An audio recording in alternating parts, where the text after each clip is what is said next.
As always, this detailed review is brought to you by BrainyBuyer.com.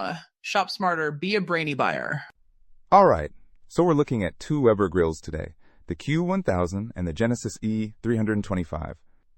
Big price difference right off the bat, like $229 versus $849. Yeah, massive difference. So what are we getting for that extra cash? Well, size is a huge factor.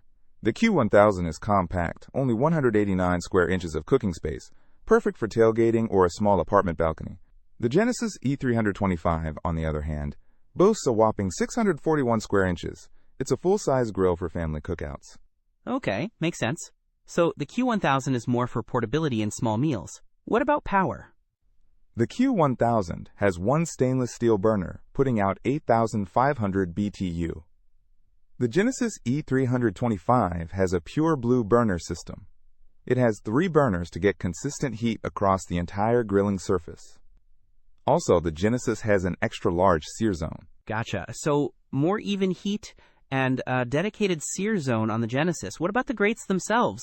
Both have porcelain-enameled, cast-iron cooking grates, which are great for heat retention and searing.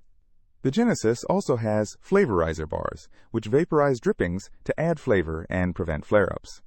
The Q1000 is more basic in that regard. Flavor bars sound nice. What about features? The Q1000 is pretty simple.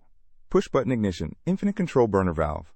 The Genesis E325 has a warming rack, side tables, and a grease management system. It's definitely got more bells and whistles. Okay, so the Genesis is feature-rich and larger. What are they both running on? Propane? Yes, both are liquid propane, but the Q1000 uses the small, disposable cylinders, which you buy separately.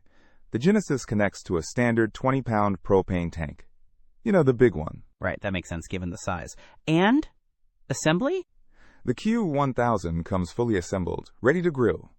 The Genesis E325 requires assembly, which some reviewers said the directions weren't the greatest. So, to sum it up, the Q1000 is a portable, basic grill for smaller needs, while the Genesis E325 is a larger, more powerful, and feature-packed grill for serious grilling enthusiasts. Is that fair?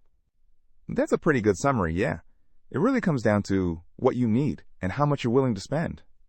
Don't miss out on our next in-depth review to help you make smarter purchasing decisions.